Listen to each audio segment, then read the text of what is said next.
ত্রয়োদশ সংসদ নির্বাচনকে সামনে রেখে সংখ্যানুপাতিক হারে পিছিয়ে পড়াদের জন্য সংরক্ষিত আসন প্রবর্তনের দাবি জানিয়েছেন সংখ্যালঘু সম্প্রদায়ের প্রতিনিধিরা। রাজধানীর সিরডাপ মিলনায়তনে আলোচনা সভায় বক্তারা বলেন, এবারের নির্বাচনেও ভোট দিতে গিয়ে নিরাপত্তাহীনতায় ভুগছেন তারা।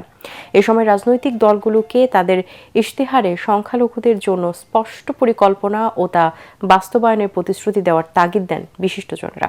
ইমদাদুল্লাহ বাবু রিপোর্ট। সবার জন্য গণতন্ত্র, সংখ্যালঘু অধিকার ও প্রতিনিধিত্ব শীর্ষক এই মুক্ত আলোচনার আয়োজন করে সেন্টার ফর গভর্নেন্স স্টাডিজ। এ সময় সংখ্যালঘু বিভিন্ন সম্প্রদায়ের প্রতিনিধিরা বলেন, ভোট এলে নানা দল নানা প্রতিশ্রুতি দেয়, কিন্তু ভোটের পর নিরাপত্তা নিয়ে শঙ্কায় পড়তে হয় সংখ্যালঘুদের। আজকের দিনে এই কথাটা অত্যন্ত দুঃখের সাথে বলতে হচ্ছে। আমরা ভোট দিব, আমার সরকার নির্বাচিত করব, সেই সরকার যাকে নির্বাচিত করব তারা বাহবা দিবে, খুশি হবে, আর যারা হারবে তারা বলবে তুমি আমাকে ভোট কেন দিলা। 25 জন যা হয় সংসদে স্বনির্ধারিত করার সুযোগ করে দেওয়া হোক।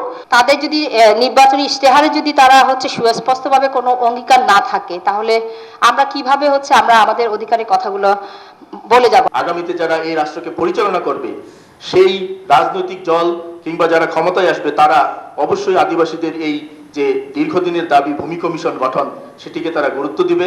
আলোচনায় 24-এর গণঅভ্যুত্থানের পর সংখ্যালঘুরা আরও বেশি অনিরাপদ হয়ে পড়েছেন বলে অভিযোগ করেন বিশিষ্টজনেরা। সংখ্যালঘুদের অধিকার নিশ্চিতে সরকার এবং প্রশাসন সহ সবাইকে এক হয়ে কাজ করার আহ্বান জানান তারা। এটা তো বাস্তব যে 24শে জুলাইয়ের অভ্যুত্থানের পর বাংলাদেশে ধর্মীয় ও জাতিগত সংখ্যালঘুরা আরো বেশি নিরাপত্তাহীন হয়েছে, আরো বেশি ভঙ্গুর হয়েছে, তাদের অর্থনৈতিক নিরাপত্তাহীনতা বেড়েছে, অনেকে চাকরি হারিয়ে। বহুত্ববাদের কথা বললেও বহুত্ববাদের কোনো ক্যারেক্টারিস্টিক্সও আমি এখানে দেখাতেও চেষ্টা করছি না, খালি বলছি যে বহুত্ববাদ থাকবে। আমাদের এই সমস্যাটা সমাধান করতে হবে সম্পূর্ণভাবে রাজনীতিকদের, এবং সেইটা কিন্তু শুধুমাত্র এখনকার পরিস্থিতিতে আমরা সমাধান করতে পারবো বলে আমার মনে হয় না, এবং কিভাবে হবে আপনাদের ভাবতে হবে।